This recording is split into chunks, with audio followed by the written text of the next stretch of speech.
로마서 8장 1절로 9절 제가 봉독해 올리겠습니다. 그러므로 이제 그리스도 예수 안에 있는 자에게는 결코 정죄함이 없나니 이는 그리스도 예수 안에 있는 생명의 성령의 법이 죄와 사망의 법에서 너를 해방하였습니다. 율법이 육신으로 말미암아 연약하여 할 수 없는 그것을 하나님은 하시나니 곧 죄로 말미암아 자기 아들을 죄 있는 육신의 모양으로 보내어 육신의 죄를 정하사 육신을 따르지 않고 그 영을 따라 행하는 우리에게 율법의 요구가 이루어지게 하려 하심이니라. 육신을 따르는 자는 육신의 일, 영을 따르는 자는 영의 일을 생각하나니 육신의 생각은 사망이요 영의 생각은 생명과 평안이니라. 육신의 생각은 하나님과 원수가 되나니 이는 하나님의 법에 굴복하지 아니할 뿐 아니라 할 수도 없습니다. 육신에 있는 자들은 하나님을 기쁘시게 할 수 없느니라. 다 같이 만일 너희 속에 하나님의 영이 거하시면 너희가 육신에 있지 아니하고 영에 있나니 누구든지 그리스도의 영이 없으면 그리스도의 사람이 아니라. 아멘. 하나님께서 처음으로 사람을 흙으로 창조하시고 나서 그 코에 생기를 넣으셨다, 이렇게 성경은 말씀합니다. 네, 이때부터는 존재 자체가, 그 주체가 육체가 아니라 영적인 존재가 됐습니다. 그러니까 생기를 불어넣기 전까지는 그 빚은 육체가 주체였지만 생기를 불어넣는 순간에 하나님의 영이 들어와서 주체가 영이 되고 이제 이 육체는 그의 껍질이 된 것입니다. 그러므로 그때는 하나님과 우리 사이에 대화가 필요 없었습니다. 왜냐하면 서로 간의 생각이 자연스럽게 공유가 되고 소통이 되기 때문에 이렇게 누구한테 일부러 대화할 필요가 없게 된 것이죠. 상호소통이라는 것이 마치 호흡을 자연스럽게 하는 것처럼 하나님과 우리 사이에는 그렇게 소통에 문제가 없었습니다. 그런데 오늘 2절에 지금 사도 바울이 이 로마서를 기록하면서 뭐라고 하면 법 얘기를 해요. 2절에 보면 성령의 법이라는 말을 합니다. 뭐 어찌 보면 성령의 법칙 이렇게도 괜찮겠어요. 세상의 모든 만사에는 법칙이 있고 그 법칙에 따라서 움직이지 않습니까? 물론 우리가 그 법칙을 따지질 않아도 모든 것은 다 법칙에 따라서 움직이고 있어요. 이게 자연스러운 일이죠. 뭐 자동차 하나도 마찬가지고 어떤 나름대로의 메커니즘이 있잖아요. 그래서 어떤 기계를 조작하는 것도 그 기계에 대한 법칙, 그 메커니즘을 알아야 우리가 그 기계를 조작할 수 있고 고칠 수 있는 이유가 바로 거기에 있는 것이죠. 이게 사람이 살아가는데도 다 법칙이 있어요. 그런데 그 법칙은 어떤 법칙이냐? 생명의 법칙이에요. 그래서 우리가 지금 여기 우리가 움직여서 이 교회당까지 여러분이 나오셨는데 사실은 우리가 의식하지 않아도 생명의 법칙이 우리를 움직였기 때문에 우리가 여기까지 나오게 된 것입니다. 그 생명 활동에 의해서 여기 나오게 된 거예요. 그런데 오늘 본문에 보면 성령의 법이라고 말합니다. 성령의 법. 근데 단순하게 성령의 법이라고 하지 않고 생명의 성령의 법이다, 이렇게 말했어요. 생명의 성령의 법이다. 여러분, 하나님이 우리에게 애초부터 우리를 창조하시고 우리에게 주신 놀라운 법이 생명의 성령의 법이에요. 즉 우리 안에서 하나님의 영이 활동하시는데 그 영은 생명력을 갖고 활동을 해요. 이건 어마어마한 일이죠. 그것도 보통 생명이 아니고 하나님이 주신 생명, 즉 하나님의 생명으로 우리 안에 역사하는 것이죠. 얼마나 놀랍습니까? 별로 놀라워하시지도 않는 것 같아요. 근데 사탄 입장에서는 이게 배가 아파요. 이게 배가 아파요. 왜냐하면 사탄은 범죄함으로 하나님 앞에 쫓김받는 존재 아닙니까?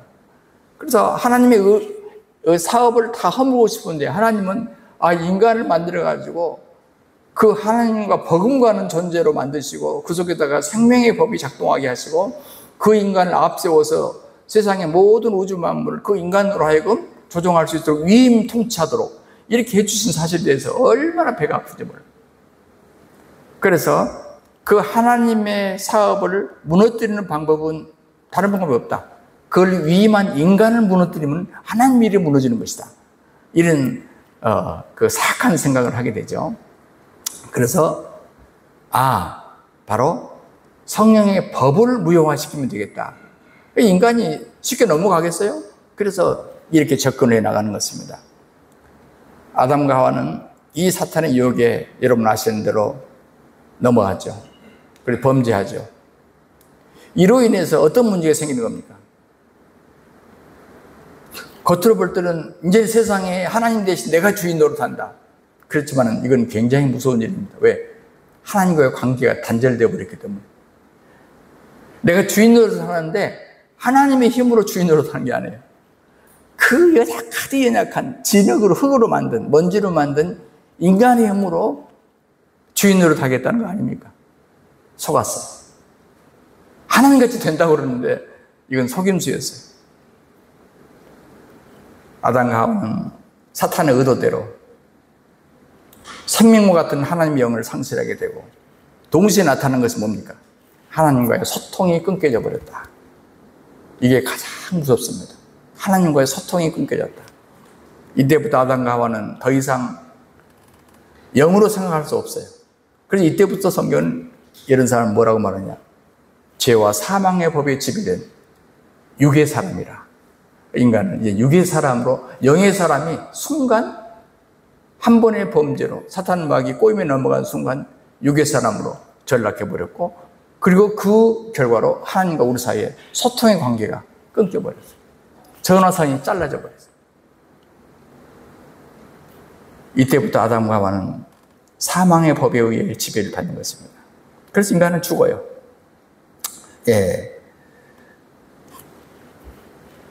철없는 아이들이 밖에 못된 친구들에게 유혹을 받아서 그럴 수 있고, 부모에게 대한 어떤 반항심 내지는 불만이 막 쌓여가지고 어느 날 멋대로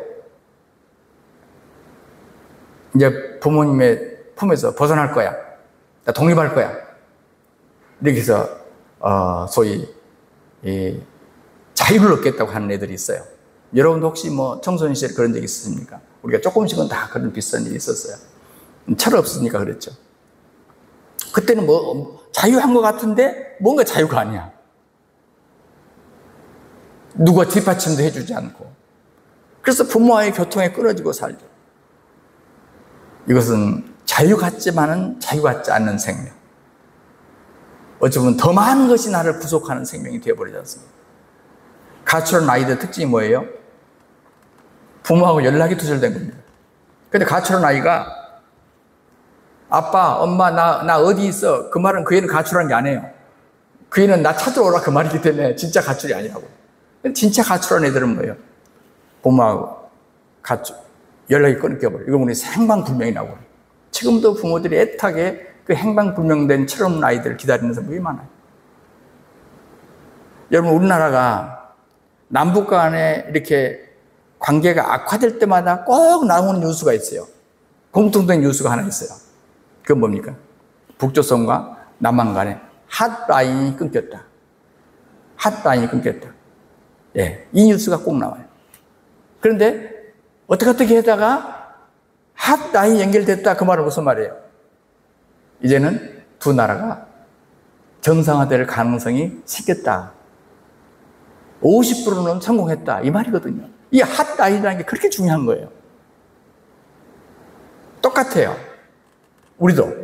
그러니까 우리가 하나님의 영을 잃어버리고 사는 인생들은 결국은 육신의 정욕을 따라, 본능을 따라 살 수밖에 없는 것이고, 그것은 결국 행복인 줄 알지만 가면 갈수록 온갖 고통과 수고가 밀려들게 되어 있습니다.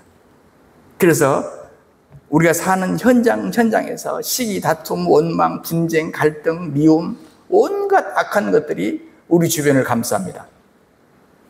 왜? 죄와 사망의 법에 지배받기 때문에 그래요. 죄와 사망의 법에 지배받기 때문에. 그래서 하나님은 아담과 하와에게 선악과를 따먹으면 정령 죽으리라 그러는데, 그게 다른 게 아니야. 살아있는데요? 아담과 하와가 살아있는데요? 왜 죽어요? 그게 아니죠. 바로 본질적인 죽음입니다. 영혼의 죽음. 그러니까 따라서 육신도 때가 되면 다 죽게 돼 있다. 마귀는, 사탄은 하나님같이 된다고 그랬는데, 마음대로 욕심대로 될 수 있다고 그랬는데 그 결과는 그렇지 않았습니다. 하나님의 영을 상실할 뿐만 아니라 육체의 욕심을 따라 살게 되는 인생이 되고, 그렇게 살아봤더니 훌륭한 행복도, 훌륭한 삶도 아니고 아름다운 삶도 아니고 행복한 삶도 아니었어요. 그래서 이것을 오늘 6절에서는 뭐라고 표현하냐면, 육신의 생각은 사망이고 영의 생각은 생명과 평안이라. 그 말은 뭐입니까? 육신의 생각은 사망이라. 그 말은 무슨, 하나님과 단절된 그 삶은 육신의 삶이고 그것은 궁극적으로 사망의 길을 간다. 이렇게 바울은 아주 몇 가지 단어로 압축해서 말씀을 하고 있습니다. 여러분, 우리가 여름철에 보면 아주 뜨거운, 제가 시골에서 이렇게 있어 보니까 나무들이 시들시들해요. 잎사귀가 너무 뜨거우니까. 그 말은 무슨 말입니까? 그 나무가 밑에서 진액을 빨아먹고 잎사귀를 팍팍팍 있는데 너무 뜨거우니까 밑에서 올라오는 진액의 그 양과 잎사귀 양이 밸런스가 안 맞는 거야. 너무 부족한 거야. 그러니까 이렇게 막 숙여진다고요. 그러시죠? 그러다가 또 저녁 때 해가 넘어가면 다시 또 밤새 다시 잎사귀가 정상으로 돌아가요. 그건 뭡니까? 밑에서 올라오는 진액과 잎사귀가 밸런스가 맞는 거죠. 그러다가 보세요. 잎사귀를 하나 애초기로 잘라보세요. 금방 펄펄하다는 것이요. 애초기를 여기서 깎았는데 저쪽에 깎을 때 보면요, 벌써 여기서 잘리는 것은요, 잎사귀는 벌써 색깔이 달라져요. 확 말라버려요. 저는 그걸 보면서 성경에서 우리가 주님의 진액을 빨아먹고 산다. 가지가 접붙임을 받아서 거기서 떨어지면, 포도주가 가지가 떨어지면 안 된다는 말이 무엇인가 해서 정말 실감합니다. 그래요. 여러분, 우리가 쌀을 먹고 주식으로 우리나라 사람이 사는데요, 제가 어느 날 이렇게 논밭을 보다가 우리는 쌀을 벼에서 먹잖아요. 그런데 사실은요, 여러분도 그런 생각 해본지 모르겠지만 벼가 거의 평생을 물속에서 살더라고요. 지금도 벼가 물에 담겨 있어요. 벼가 수경작물이더라고요. 거의 평생에 물속에 살아요. 그래야 우리가 지금 먹는 쌀을 만들어내더라고요. 예, 그만큼 우리가 먹는 주식인 쌀나무가, 쌀나무. 예, 이 쌀나무가 그 엄청난 물을 필요로 하는 거예요. 그래서 우리 주식을 만들어내요. 생명. 그것은 끊겨지는 순간에, 말라버리는 순간에 아무것도 없어지게 되는 것입니다. 그래서 성경에 보면은, 우리가 생명과 평안을 얻기 위해서는 우리가 할 일은 하나밖에 없대요. 그건 뭡니까? 하나님의 영을 회복하는 것. 회복이라는 단어가 매우 중요한데, 이 회복이라는 것을 성경은 또 다시 표현하는 말이 뭐냐? 예수님께서 니고데모와 대화에서 하는 말이, 물과 성령으로 거듭나지 않냐면 하나님 나라에 들어갈 수 없다. 이 거듭남이라는 말이 바로 회복이라는 말이에요. 거듭남, 회복. 하나님이 이 거듭남의 중요성을 그렇게 강조하셨는데, 그것은 곧 생명이기 때문이고, 그것은 통신이 재개되는 사건이기 때문에 그래요.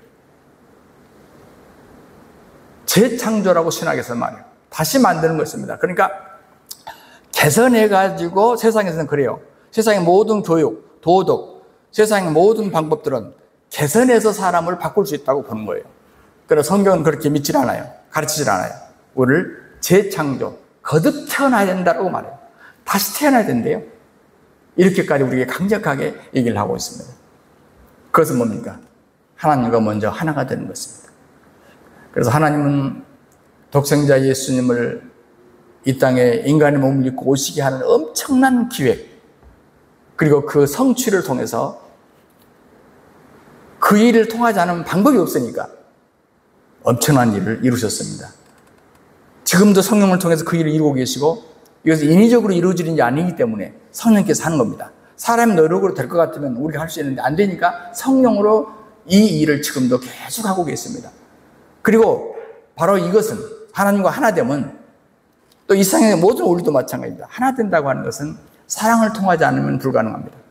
여러분, 사랑이 없는 순간에 갈라지고 사랑이 있는 순간에 다 하나 됩니다. 마찬가지예요. 예수님께서 우리를 위해서 이 땅에 인간의 몸을 입고 오시고 또 우리를 위해서 십자가에 달리신 것은 다 바탕이 뭐라고 성경은 말해요? 하나님이 세상을 이처럼 사랑한 사람. 사랑이 바탕이 되어서 하나 되게 하시고 그 하나 되게 하니까 하나님의 진액을 다시 받아먹게 하시고 우리가 살아나게 했다.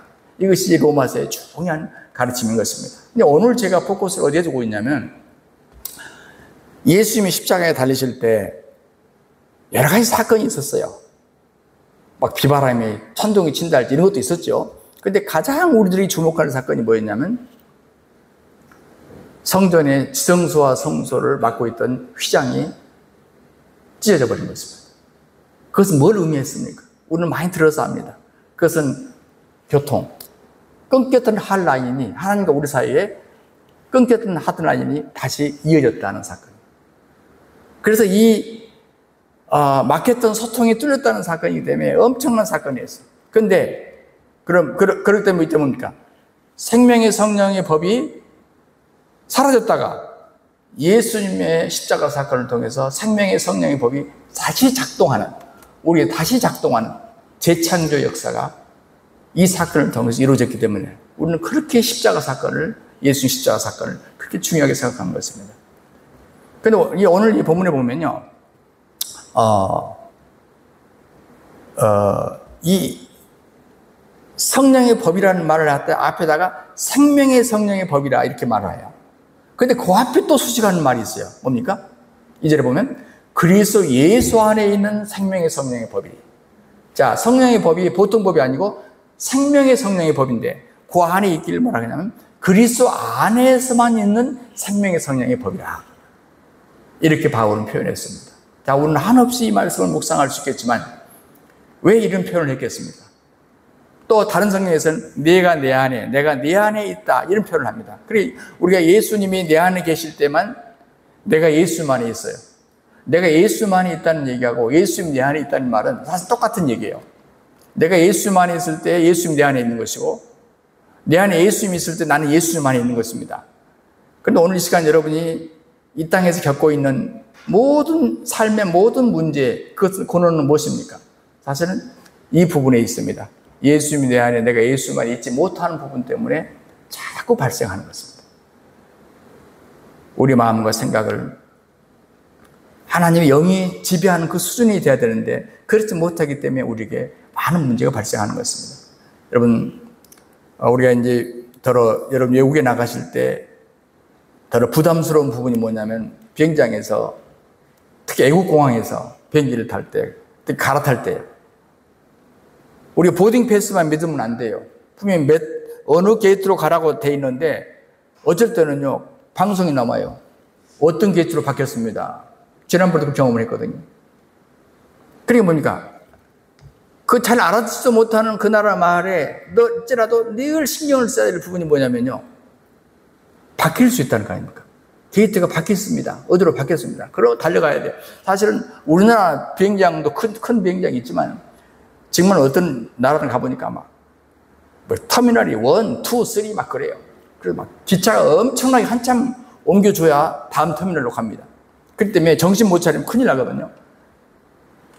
무슨 얘기입니까? 우리가 안내 방송이 굉장히 중요하다는 거예요.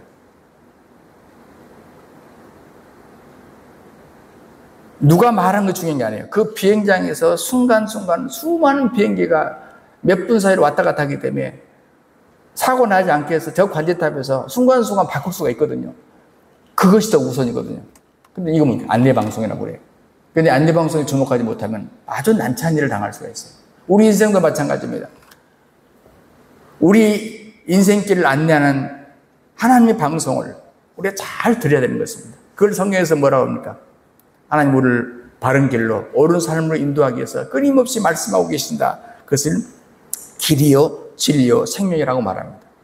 왜 길이라는 말을 했을까요? only way, 한 길밖에 없기 때문에 그래요. 왜 진리라고 말해요? 진리는 하나밖에 없거든. 그럼 길이라는 말은 진리라는 말은 같은 말이에요. 그리고 그 길로 가야만 생명이 있거든. 그래서 길이요 진리요 생명입니다. 어쩌면 같은 한 가지를 그렇게 표현했는지도 몰라요. 온 신경을 하나님의 음성을 듣는 데 쏟아야 되고, 우리가 그 음성을 들으면 살고 그 음성을 듣지 못하면 살 수 없다는 얘기인 것입니다. 구약에 요셉이 에집트 감옥에 있던 시기에 에집트의 통치자인 파라오가 어느 날 꿈을 꾸었습니다. 아주 특이한 꿈이었어요. 사실 그것은 우리가 알고 있는데 결론적으로 하나님이 계시였죠. 앞으로 흉년이 닥칠 건데 백성들을 구원해내야 된다. 7년간 흉년이 닥치면 백성들 다 죽는다 하는 소위 말하면 하나님의 안내방송이었어요. 그런데 누구도 그것을 해석할 길이 없어요. 그 방송을 알아듣지 못하는 거예요. 정말 감사하게도 다행히도 요셉의 해몽과 그 통역을 통해서 알아듣게 되죠. 그래서 바로의 백성들이 7년 흉년의 생명을 건질 수가 있었습니다. 그 7년이라는 일이 요한계시록 와서는 어떻게 말합니까? 7년 뒤에 환란이라고 말하잖아요. 물론 신학에서는 천년 전기냐 천년 후기냐 아니면 지금이 천년기다 즉 무천년이냐 뭐 여러 가지 학설이 있지만 그러나 더 본질적인 것은 뭐냐면 앞으로 큰 환란이 올 수 있을 것이고 그리고 그것이 크든 작든 우리가 대비하지 않으면 안 된다라고 그 메시지겠죠. 요즘 우리로 말하면. 어쨌든 그러나 중요한 것은 뭐냐? 그걸 누가 듣고 알아듣느냐, 누가 그것을 해석할 수 있느냐는 얘기입니다. 누가 귀에 이 말을 듣느냐는 얘기입니다.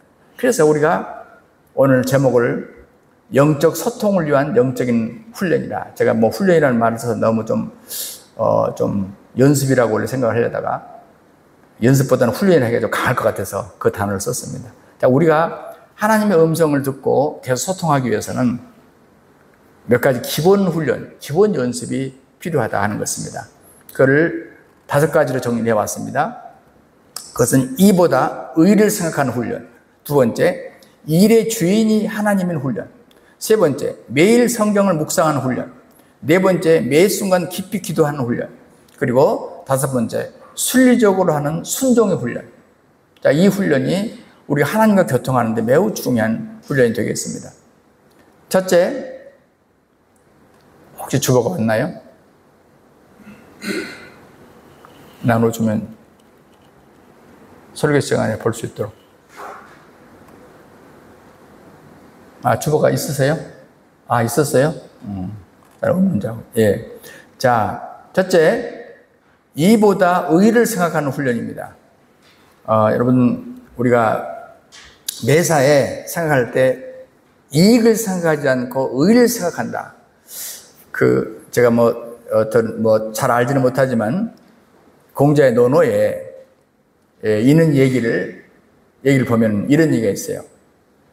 우리말로 풀자면 소인은 매살 생각할 때 그것이 이익인가 손인가를 생각하지만 군자는 매살 생각할 때 그것이 의로운 일인가 불의한 일인가를 생각한다. 자, 그 말은 무슨 말입니까? 우리가 매살 생각할 때마다 그것이 이익인가 손인가를 생각한다면 평생 소인배를 벗어날 수가 없다는 거 아닙니까? 자, 이 도덕적인 교훈입니다. 그런데 물론 우리가 하나님과의 말씀과의 관계에서도 우리가 이익을 선택할 것인가 의로운 일을 선택할 것인가가 필요하지만 그러나 만약에 이 말씀을 이 공자의 말을 그냥 신앙의 원리에 그대로 적용해 버리면 그것은 율법적인 수준을 벗어날 수가 없습니다. 그래서 의라고 하는 이 단어, 성경에서 말하는 의라고 하는 이 단어는 기독교적인 정의가 다시 필요합니다. 다시 말하면 문제는 우리가 육신의 생각 속에서도 옳고 그름이 있거든요. 우리가 꼭 영적인 생각을 하지 않고 하나님을 떠나서도 이 세상에서도 의를 생각하면 육신의 생각 속에서 옳고 그름이 있어요. 그렇기 때문에 우리가 옳은 생각을 가지고 자꾸 다투고 또 자꾸 마음속에 서로 다투다 보니까 평안이 잃고 그런 일이 많습니다. 그러나 성경적으로 우리가 볼 때는 우리 생각이 옳다 할지라도 그것이 육의 생각일 뿐 영의 생각이 아닐 수가 있습니다. 좀 어렵습니까? 그러니까 모든 생각이 그 생각의 주인이 하나님이 아니고 그 생각의 주인이 자기 자신이잖아요? 그러면은 하나님 앞에서는 의로운 생각이 아닙니다. 그러니까 우리가 중요한 것은 뭐냐면, 옳고 그른 것보다 더 중요한 게 뭐냐면, 성경적 의가 뭐냐? 옳고 그른 것이 아니야. 더 중요한 건 뭐냐? 이것이 하나님이 생각이냐, 하나님이 하는 생각이냐, 아니면 내 생각이냐. 이것이 우리 크리스천들에게는 더 중요합니다. 무슨 얘기냐면, 보세요. 예를 들어서, 우리 그 수능 안씨 집안에 중군이라고 있어요. 안중군이라고. 대한제국 입장에서 볼 때 안중근은 의로운 사람이에요. 나라를 위해 주었기 때문에 의사라고 불러요. 안중근 의사라고 불러요. 그러나 보세요. 일본의 입장에서 볼 때는 이등방문을 저격한 테러범이에요. 자, 그러니까 이 세상의 의의를 보세요. 이쪽 편에서 볼 때는 이쪽이 의고, 똑같은 사건이 이쪽 편에서 볼 때는 뭡니까? 의가 아니잖아요. 그러니까 우리 세상의 가치관으로, 내 기준으로 세상의 의를 판단하면 굉장히 위험하다는 얘기를 제가 하는 거예요. 머리 볼 것도 없어요. 어떤 분이, 정치가가 모든 백성들에게, 우리나라 사람들은 25만 원씩 주겠다고 그랬어요. 그러니까 요즘 젊은 사람들이, 아니 그러면 그 돈 어디서 나요? 일단 주고 뭐 빌려 쓰면 되니까. 그러니까 젊은 사람들이, 그러면 거기 얼마나 13조, 14조인데 그럼 13조, 14조 원을 누가 갚습니까? 우리 젊은이들이 앞으로 갚아야 될 거 아닙니까? 이렇게 일어났어요, 요즘에. 그래서 논란이 심합니다, 요즘에. 자, 여러분, 이 어려울 때 25원은 내 식구면 100만 원이야. 그렇게 주는 것이 좋지 않냐? 라고 한쪽. 이 사람들 생각은 이게 어려운 거예요. 그러나 반대쪽에서, 아니, 그걸 앞으로 우리 젊은 사람들이 그걸 갚아야 되는데, 14조는 갚아야 되는데, 그 말도 안 된다. 이 사람들 생각도 오라. 그 황희정승 말하고 똑같아요. 자네 말도 맞네. 자네 말도 맞아. 여러분, 세상의 의라고 하는 것은요, 굉장히 불안정한 것입니다. 기준점을 어디에 두냐에 따라 너무너무 달라져요. 그래서 우리는 그렇게 우리 의를 보면 안 된다 그 말이에요. 중요한 것은 뭡니까? 옳으냐 그르냐가 아니라 영의 생각이냐 아니냐가 중요하다. 세상의 기준으로 옳으냐 그르냐 이것이 의가 아니고 우리 크리스찬들은 달라야 된단 말이에요. 이것이 영의 생각이냐 아니냐. 내 생각이 옳으냐가 아니고 하나님이 그렇게 생각하시느냐가 중요하다 그 말이죠. 문제는 성경은 육신의 생각은 옳을지라도 그건 사망에 속한 것이래요. 그러나 성령의 생각은 꼭 그런 것 같아도 그건 생명에 속한 것이래요. 이게 로마서가 가르치는 것입니다. 우리의 생각이 우리가 옳은 생각이다, 이게 옳다라고 하다가 뭡니까? 많이 우리 육신의 생각에 빠져버려요.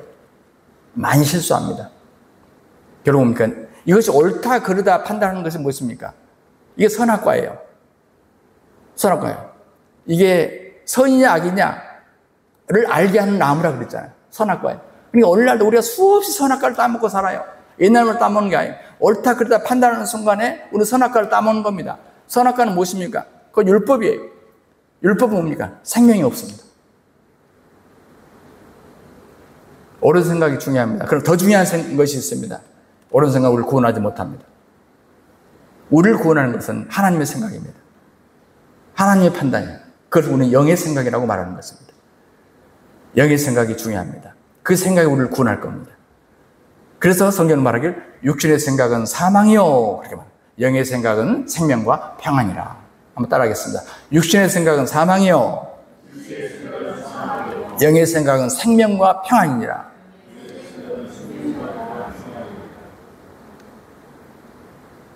우리가 세상의 기준으로 우리가 이것이 이보다 의면 됐다 그렇게 생각하면 안 된다 그 말이에요. 우리는 의를 생각하되 그것은 세상적 개념의 의가 아니라 하나님의 생각에 하나님의 의, 하나님이 어떻게 생각하는가, 내가 생각하는가는 절대 불완전해요. 기준점이 달라져 버려요. 그러나 하나님의 의, 이것이 하나님과 우리를 계속 교통하게 할 수 있는, 소통하게 할 수 있는 첫 번째 길입니다. 두 번째, 일의 주인이 하나님인 훈련입니다. 다시 말하면 매사를 생각할 때 그 일과 그 생각의 주인이 하나님이어야 한다 그 말이에요. 자, 아까 제가 의를 말할 때 말씀을 드렸습니다. 아무리 옳고 의로운 생각이라 할지라도 그 생각과 일의 중심과 목적과 원인이 하나님이 아니라 자기 자신이라면 그 생각은 영의 생각이 아니라 육의 생각이 된다 그 말입니다. 하나님이 중심이 되지 않고 자기 자신이 중심이 되면 그 옳은 생각과 판단을 통해서 하나님의 음성을 듣는 것이 아니라 내 음성을 듣게 되는 거예요. 예를 들어서 이제 욥기서에 우리 묵상하다 보면 욥기 10장 1절에 내 영혼이 살기에 곤비하니 내 원통함을 발설하고 내 마음에 괴로운 대로 말하리라. 자, 너무 힘들고 곤비하니 내 원통함을 발설하고 내 마음에 괴로운 대로 말할 것이다. 여러분 이 말씀 여러분이 묵상한다고 그래요? 아, 욥의 문제가 어디에 있었나? 욥의 문제가 어디에 있었나? 아, 욥이라는 사람이 여기에서 문제가 발생했구나. 그래서 우리는 그 말씀 묵상할 때 어떤 결론을 도달합니까? 아, 내 영혼이 살기에 곤비할지라도 내 원통함을 절대 발설하지 말고 내 마음의 괴로움을 말하지 말자. 이렇게 우리가 말씀을 묵상할 때 합니다. 큐티할 때 그렇게 하잖아요. 왜냐하면 우리 경험을 통해서도 알거든. 자, 우리가 원통하고 또 정말 한이 됐을 때, 괴로울 때 그것을 그냥 내가 참지 않고 발설해버리면 어떤 현상이 발생하던가요? 이게 문제가 더 꼬여버려요. 이걸 우리가 많이 경험해보잖아요. 그러니까 그러면 안 되겠구나 그렇게 생각을 합니다. 그래서 이제 어떤 인간관계가 닥칠 때마다 내가 욥기를 묵상했던 그 말씀 생각하면서 맞아 욥기 10장 1절에 욥이 그렇게 하다가 문제가 발생했지. 맞아, 그렇게 하면 안 돼. 그런데 그렇다고 해서 내 마음이 평안합니까? 그러니까 내 문제 해결되던가요? 이상하니 그래도 해결이 안 돼요. 내가 정말 말하고 싶은 거 참고 내가 발설하고 싶은 거 안 했어. 참았어. 그래도 내 마음이 그러면 평안해야 될 거 아닙니까? 안 해요. 왜 그럴까요? 내가 발설을 안 했을 뿐이지 내 생각 속에서는 다 했기 때문이죠. 내 생각 속에서는 다 억울하다. 내 생각 속에서는 정말 말하고 싶다. 이미 생각을 수없이 했기 때문 아니겠습니까? 지금 무슨 얘기입니까? 그것은 내 생각, 인간의 생각이 아직도 육신의 생각이 나를 지배하고 있기 때문에 평안함이 없습니다. 그래서 하나님과의 교통이 되지 않습니다. 그러나 더 깊이 내가 괴로우면 괴로운 대로 그 생각이 들면 생각이 드는 대로 그 자체를 포기해버리는 거예요. 그 자체까지 생각하지 않는 거예요. 그리고 오직 주만 바라볼 수 있다면 그러면 우리 마음속에는 평안이 생깁니다. 주님이 주시는 평안함을 우리가 육신의 법대로 생각하지 않고 하나님의 법대로 따랐기 때문에 순응했기 때문에 그렇습니다. 그래야만이 영의 생각을 할 수 있고 영의 생각을 할 수 있어야 하나님의 음성을 또한 들을 수가 있는 것입니다. 이게 바로 그 일과 그 생각의 주인이 하나님이 되는 훈련. 이게 우리가 승리하는 비결이고 하나님과 계속 교통할 수 있는 방법입니다. 세 번째, 매일 성경을 묵상하는 훈련. 즉 우리가 하나님의 음성을 들으려면 성경을 사모하고 읽고 묵상하는 훈련이 필요하다는 얘기입니다. 아시는 대로 성경은 하나님이 계십니다. 계시의 말씀이에요. 그렇기 때문에 계시와 말씀인 성경을 멀리하고 하나님의 음성을 듣겠다? 이건 어불성설입니다. 저는 여러 이 교우들을 만나보면서 늘 느끼는 것, 또 뭐 나름대로 신앙생활이 깊다고 하시는 분들, 또 영성가라고 하시는 분들 느끼는 게 뭐냐면 성경의 말씀과 기준점과 상관없이 습관적으로 주님이 되게 말씀하셨어요. 주님이 되게 말씀하셨어요. 그런 얘기 자꾸 들어요. 나는 그 말을 그렇게 한 것보다도 요즘에 내 마음에 그런 감동이 와요. 내 마음에 이런 생각이 들어요. 나 이거 있어 정직할 것 같아. 사고 안 칠 것 같아. 이제 뭐 그렇게 하니까 자꾸 남들이 볼 때 막 굉장히 신령한 사람 같이 보이는 거예요. 느껴지는 거예요. 뭐 그렇게 느껴지게 하려고 그런 말 한지도 모르겠어요. 그러나 여러분, 우리가요, 얼만큼 성경이 우리들에게 위험스럽냐면 내가 성경의 가르침이 이렇기 때문에 이렇게 살아야 되고 성경의 가르침이 저렇기 때문에 내가 저렇게 살아야 되고 이렇게 성경을 읽잖아요. 그러면 그 성경 자체가 내 율법이에요. 성경 자체에서 우리가 율법 수준을 벗어나지를 못해요. 정말 생명과 평안한 삶을 살기 위해서는요, 영의 생각을 해야 되고, 영의 생각을 하려면 하나님의 음성을 들어야 되고, 하나님의 음성을 듣기 위해서 성경을 만져야 되는 것입니다.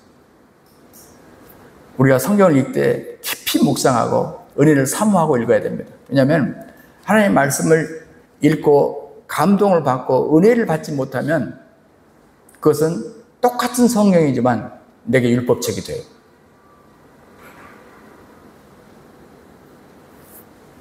날마다 우리가 성경을 읽고 은혜 받는 생활, 이게 얼마나 우리에게 중요합니까? 우리의 생각은 100% 육적인 생각일 수밖에 없어요. 그런데 성경이 우리를 바로잡아주고, 그리고 성경 말씀 속에서 우리가 감동을 받을 때 그 육적인 생각이 녹아요. 육적인 생각이 흐물흐물해져요. 그리고 뭡니까? 하나님의 생각이 더 또렷해져요. 그러니까 주님이 이것을 원하신다라고 하는 것이 훨씬 또렷해져요. 문제는 뭡니까? 성경을 가지고도 얼마든지 복음이 아닌 율법적인 생활을 할 수 있거든요. 그 대표적인 게 뭐예요? 바리새인과 서기관들이에요. 이분 성경학자입니다. 바리새인과 서기관 성경학자예요. 성경을 다 암송하는 사람들이에요, 어찌 보면. 그런데 이들이 그것을 율법적으로 적용하기니까 은혜를 못 누리고 종교생활에 빠져요. 종교생활에 빠지니까 어떻습니까? 복음을 받아들일 수가 없게 됐어요. 그러니까 예수님께서 책망해보는 거죠. 다른 사람들은 가능성이 있잖아요. 복음을 받는데 가로막지 않아요. 그런데 이 바리새인과 서기관들은 성경을 율법적으로 해석하니까 자기들도 천국 가는데 천국 못 가고 다른 사람이 천국 가는 것도 앞에 전부 가로막는 거예요. 그래서 주님 책망하신 겁니다. 이렇게 성경이 위험합니다. 성경의 도구로, 여러분 영문과에 가면 킹제임스 버전 영어 성경을 공부합니다. 신앙이든 아니든지 공부한다 그 말이에요. 왜 그러냐면 셰익스피어를 읽으려면, 제대로 이해하려면 킹제임스 버전을 이해하지 못하면, 왜냐하면 킹제임스 버전을 가장 아름답게 제대로 표현하는 분이 셰익스피어예요. 그래서 셰익스피어를 공부하기 위해서 먼저 뭡니까? 킹제임스 영어 성경을 먼저 강독해야 되는 거예요. 내 영문과 생님들 들은 얘기예요. 그러나 그 사람이 뭐예요? 킹제임스 버전 그 좋은 영어 성경을 읽으니까 그 사람이 믿음이 생기고 그 사람이 은혜를 받을까요? 여러분, 우리 믿음의 세계에서 똑같아요. 얼마든지 이것이 우리 율법적인 도구로 쓰임받을 수 있어요. 그래서 중요한 것은 뭐냐면 한 구절 속에서도 우리가 은혜 받지 못하면, 그리고 그 말씀 속에서 내가 깨어지지 못하면 그 말씀은 전부 나에 대한 율법이 돼요. 지금 이걸 여러분에게 지적하고 싶은 겁니다. 그러므로 우리가 성경을 통해서 은혜와 감동을 받는 것이 가장 중요한 일입니다. 그러니까 이게 처음부터 쉬운 일이 아니잖아요. 처음부터 쉬우려면 어떻게 해야 되냐? 맨 먼저 제 경험을 하면 설교에 은혜 받고 감동받는 것이에요. 왜냐하면 설교자는 그 성경의 어떤 부분에 엑기스를 붙잡아서 풀어서 주기 때문에 설교자에게 감동을 받고 은혜 받지 못하잖아요. 성경을 개인적으로 읽으면서 은혜 받는다는 난 안 믿습니다.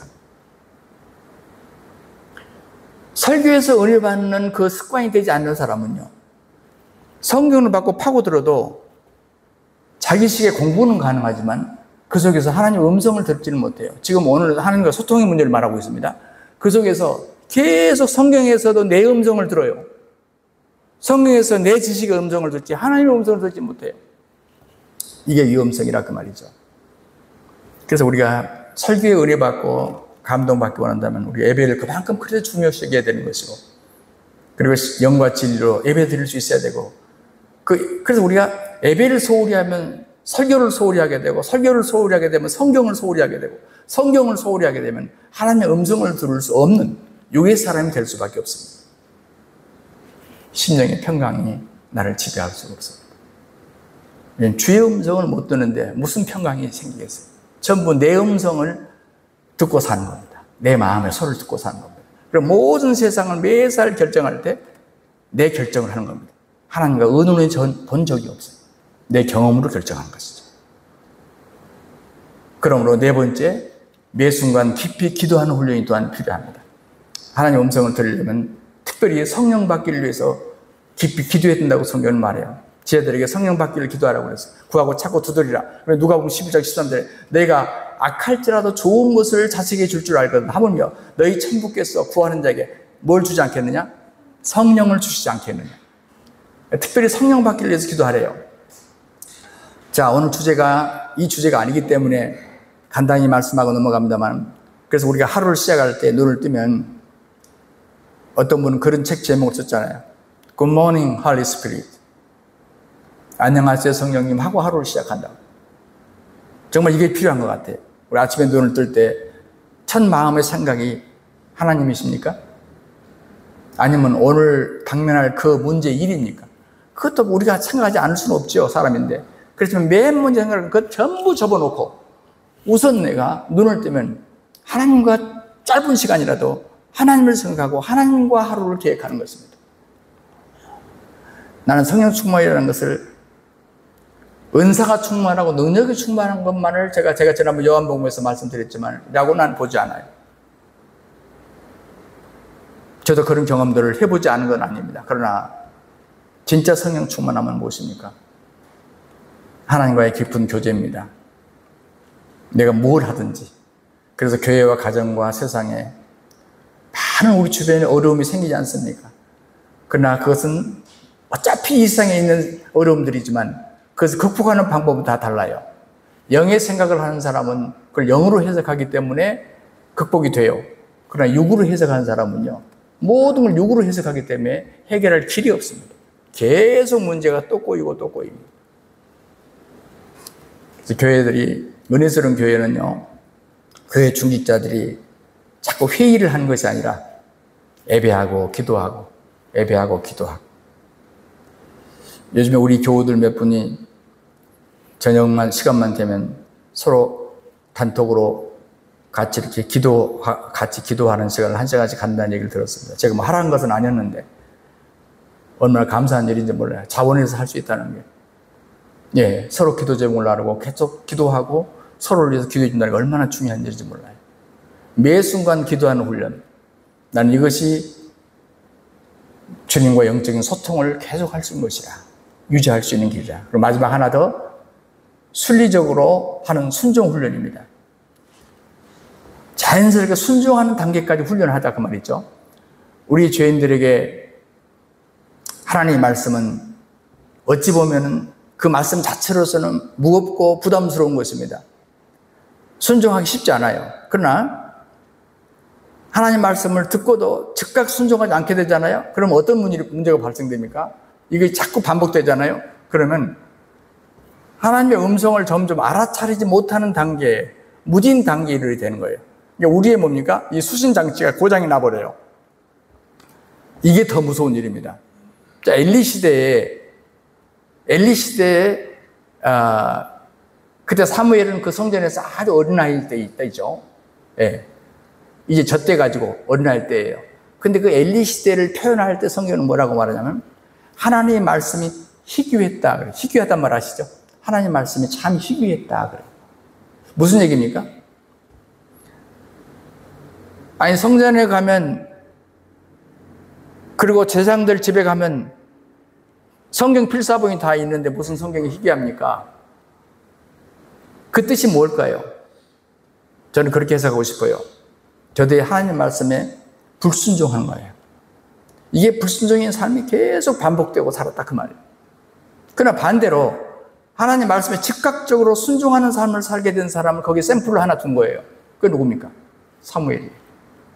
어려서부터 하나님 음성이 들려요. 지금 고참 제장인 엘리도 못 듣는데 어린 아이는 들어요. 성경에 나오잖아요. 왜 이 얘기를 기록했겠어요? 그리고 그 사무엘은 그 듣는 연습을, 하나님의 음성 듣는 연습을 계속 지속시켰기 때문에 그가 거주하는 그 동네, 라마나요시라는 동네는 그 동네 자체가 불덩어리예요. 성령의 불덩어리예요. 그래서 어떤 사람이 그 지역에만 가도 막 성령의 은혜가 임해요. 얼만큼 하나님과의 교통이 심했기 때문에, 확실했기 때문에, 사무엘이 있는 곳에, 평생 사무엘이 있는 곳에 감히, 이게 바로 하나님과의 소통입니다. 하나님과의 소통. 엘리 아들들이 대조적으로 나와요. 엘리 아들 두 아들들이 대조적으로 나와요. 불순종합니다. 계속 불순종하네요. 그래서 도무지 안 되겠으니까 성경 기록하지 않았으면 좋을 텐데 전쟁 댓글에다가 죽여버리잖아요, 하나님께서.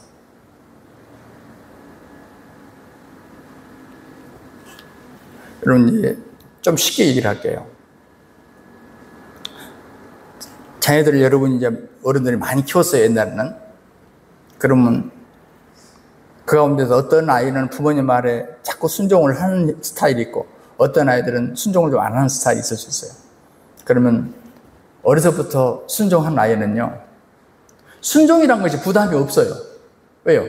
길이 나가지고 뭐 부모님 말씀하면 이렇게 하는 거야 하고 길이 나잖아요. 이 사람은 순종이 부담되지 않아요. 그런데 늘 불순종하는 어떤 아이에게 부모님 뭐 하나를 좀 하라 하면요, 엄청 반응이 커요. 왜 나한테 그걸 시키느냐고, 그 어려운 일을 시키냐고. 이렇게 막 호들갑을 떨잖아요. 그죠? 제가 오늘 이 다섯 번째 얘기를 순리적으로 하는 순종 훈련을 말했어요. 그냥 순종은 어려워요. 그건 율법입니다. 그러나 우리가 순리적으로 순종할 수 있다. 자, 여러분, 평상시 순종을 잘하는 아이는요, 나중에 어른이 돼서도 부모님 말씀에 참 순종을 잘해요. 여러분, 어렸을 때 집에 형제간이 많은 경우 있잖아요. 그 부모님이 아무개야 불러가지고 이렇게 심부름 시켜요. 뭐 가져와라 그러고, 누구 빌려와라 그러고, 뭘 좀 갖다 주라 그러고, 심부름 시킵니다. 그러면 부모님이 아이들이 5이면, 예를 들어서 5이면, 원칙적으로는 오늘은 첫째 아이가 심부름 가고, 내일은 둘째 아이가 심부름 가고, 그 다음 차례는 셋째 아이가 심부름 가고, 이렇게 심부름 시켜야 되잖아요. 근데 저는 그렇게 시키는 부모님 본 적이 없어요. 꼭 보면 시키는 애한테 계속 심부름 시켜요. 혹시 여러분의 자녀 가운데, 여러분들이 이제 자녀 입장에서 형제들 가운데, 여러분이 부모님 자꾸 심부름 시키는 사람이었다.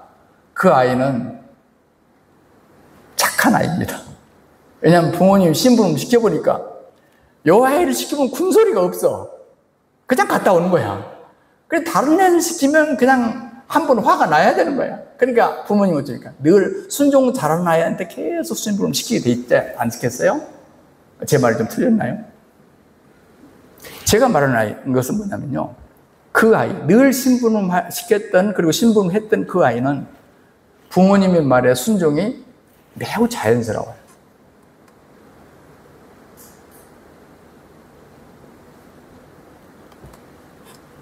나중에 보면은 어떤 주의 종들은 말씀이 떨어지자마자 순종을 잘하니까 어떤 종들은 어떤 자세를 취했다고 성경에 나오냐면요, 주여 말씀하옵소서, 주의 종이 듣겠나이다. 여러분, 이 사람은요, 주여 말씀하옵소서, 주의 종이 듣겠나이다. 이 사람은요, 항상 준비가 되어 있어. 좀 빨리 좀 심부름 좀 시켜주세요. 그 말 아닙니까? 항상 순종할 준비가 있어. 이 수준이 우리가 되지 않겠냐. 이 정도의 하나님과의 소통이 원활해야 되지 않냐. 지금 그 얘기를 제가 하고 싶은 것입니다. 순리적으로 하는 순종 훈련이라. 아마리 그 말이에요. 억지로 하는 순종은 율법적인 순종이요. 율법에는 생명이 없습니다. 복음과 반대되는 것입니다. 보세요. 예를 들어서 우리가 누구를 좀 구제하고 누구를 좀 여유가 있어서 구제하거나 혹은 헌금을 한다고 합시다. 그랬을 때 내가 봉투에 헌금을 넣는 순간이 그렇게 즐거워. 마음에 기뻐. 그리고 누구한테 이렇게 누구 도와야 되겠다 생각이 나서 그 몇 분 안 되지만 송금을 하는 그 순간이 참 즐겁고 기뻐. 이건 뭐죠? 지금 내 속에 자연스럽게 순종하는 마음이 생겼다는 얘기입니다. 그죠? 근데 헌금하는 것도 굉장히 부담이 되고, 그리고 누군가를 구제하는 것도 굉장히 부담이 되면은 그건 뭐죠? 아직 깊은 소통이 안 된 겁니다. 체면과 의무 때문에 하는 거거든요. 그건 율법이에요. 요즘에 열차를 타고 다니다 보면 모니터에 막 요즘에 파리의 올림픽 그런 금메달 소식이 막 실시간으로 나와요. 거기에 꼭 비추는 게 있죠. 그걸 갖고 기뻐하는 소식. 또 열차에서 사람들이 기뻐하고, 이발관에 가도 사람들이 기뻐하더라고. 근데 여러분, 아무리 기뻐해도요, 내가 맺었다는 건 아니에요. 진짜 기쁜 사람 누굴 것 같습니까? 그 메달의 단상에 올라간 사람이라. 여러분, 그 기쁨을 누구하고 비길 수 있겠어요? 주님이 지금 우리에게 복음을 주신 것은요, 우리에게 복음을 주신 것은 남이 메달 따는 거 보고 경기 잘하는 거 보고 기뻐하고 즐거워하라. 지금 그 수준을 말하고 싶은 게 아니에요. 성경이 우리에게 말하고 싶은 복음이 뭔지 아십니까? 네가 그 단상에 올라가라. 이거 아닙니까? 네가 그 단상에 올라가라. 네가 그 주인공이 되라. 이게 성경이 우리에게 주고 싶은 복음이에요. 로마서가 우리에게 가르쳐 싶은 복음이에요. 그러므로 언제나 하나님의 음성을 들을 수 있는 영의 사람이 되도록 우리의 초점을 맞춥시다. 그리고 영의 생각을 하기 원한다면 자연스러운 때까지, 순종이 자연스러운 때까지 우리가 연습을 해야 되겠다, 그 말씀이죠. 말씀을 마칩니다. 6절에 육의 생각은 사망이고 영의 생각은 생명뿐만 아니라 뭐라고 했어요? 평안이라. 놀랍지 않습니까? 육의 생각은 사망이니까 우리는 거들떠 봐서도 안 되지만 영의 생각을 하면 생명만 얻는 것이 아니라 평강까지 얻는다. 나는 성경 말씀이 진리라고 믿습니다. 이 성경 말씀이 진짜라고 믿어요. 주님이 우리에게 그런 삶을 살기를 원한다고 믿어요. 아까 제가 비행장 얘기를 했지만 우리가 하나님의 음성을 계속 듣지 못하면 구원의 비행기를 놓칠 수가 있어요. 우리가 하나님의 음성을 제대로 해석하지 못하면 7년, 그 흉년을, 닥치게 될 흉년을 우리가 이길 수 없어요. 그러므로 오늘 초점은 모든 것이 다 중요하지만 우리가 영의 음성을 듣고 영의 생각을 하는 하나님의 사람이 되어야 되겠구나 하는 말씀인 것입니다. 주 하나님 우리 아버지 고맙고 감사합니다. 주님이 우리를 부르시고 복음으로 우리를 거듭나게 하시고 오늘 이 자리까지 세우셨습니다. 그리고 말씀해 주신 것을 감사합니다. 우리로 온전히 주님의 음성을 들을 수 있는 육의 사람이 아닌 영의 사람의 단계에 이르도록 축복해 주옵소서. 영의 주의 음성을 누릴 수 있는 우리의 믿음의 삶이 되게 하여 주옵소서. 주 예수 그리스도의 이름으로 간절히 기도하옵나이다. 아멘.